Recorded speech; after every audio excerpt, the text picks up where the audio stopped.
Right, let's work out the area of this cuboid. Not only the area, we want to know the full surface area of this cuboid. And when we're working out surface area, we aren't only just working out one side. We are working out 6, because a cuboid has 6 faces. Important to remember that. 6 faces. Okay, so we've got one side here. There will be an equivalent one at the back. These sides will be the same, and so will the base and the top. Okay, so let's have a look and see what we've got to do. The first face, let's take this as the first face.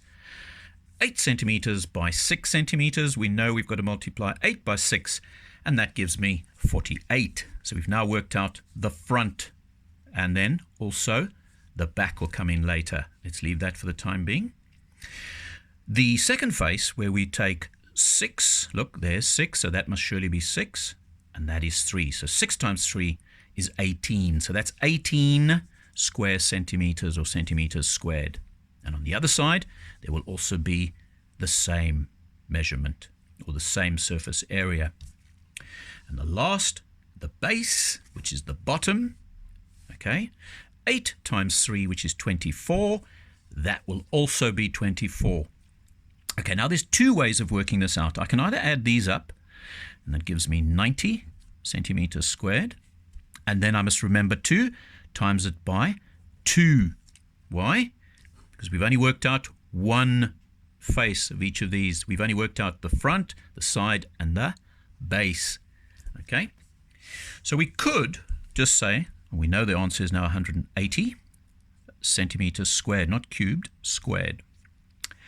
We could double that, double that, double that, add them together, and it will give you 180. So there's 2 methods there of doing this.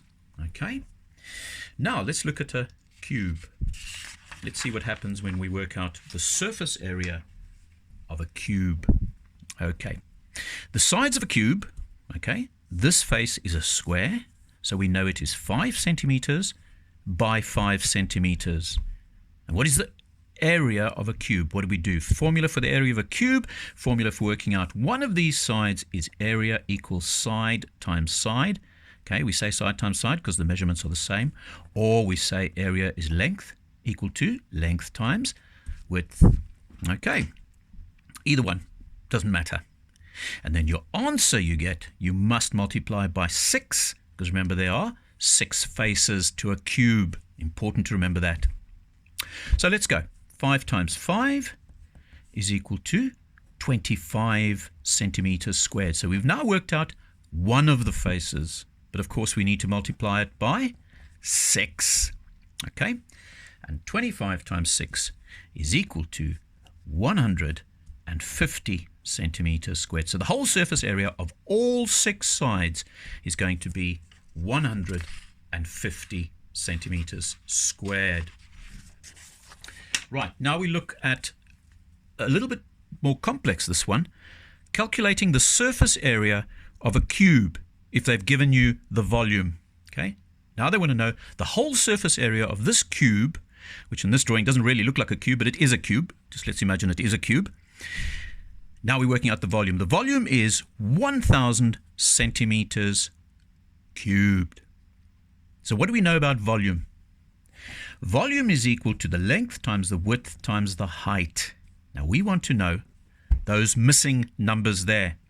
And they total 1,000 cubic centimeters. There's your clue. 3 noughts. What times what times what? Remember, it's a cube, so all sides must be the same. That, and that must be the same.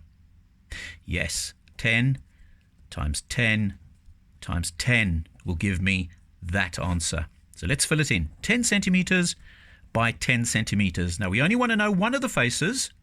Okay, one of the faces is equal to 10 times 10, which is 100 centimeters squared. That's not my answer. It's not my answer because I need to multiply it by 6. Yes, because a cube has 6 faces. So my final answer for the question which says, what is the surface area of this cube? It is 600 centimeters squared. Right, last one. Let's keep that covered. Let's break it up into smaller parts now. Now, they give us the surface area. Okay, they give us the surface area. All the sides, all 6 faces, equal 346 square centimeters. Now, they've given us 5 centimeters. They've given us 4 centimeters. There it is. Same this side.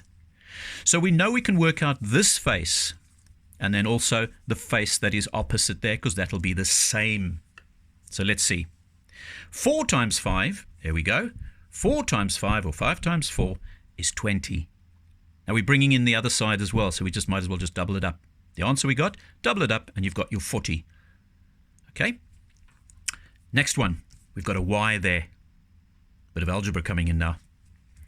So, what have we got? We've got 4 times y, or y times 4. And we know that that's written as 4y. So that's that one. Okay? But there's another one on the other side. So we double up the 4y. So 4y times 2 is 8y. Okay?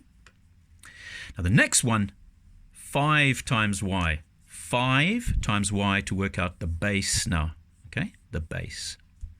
So 5 times y again is 5y. And 5y times 2y, because we need to incorporate that one into it. And there's the base, there's the top. That's why we're multiplying it by 2. And it becomes 10y. Now we're going to use these, or this information there, to set up an equation to solve y. So look what we've done. We added the 8 and the 10, and we got 18y.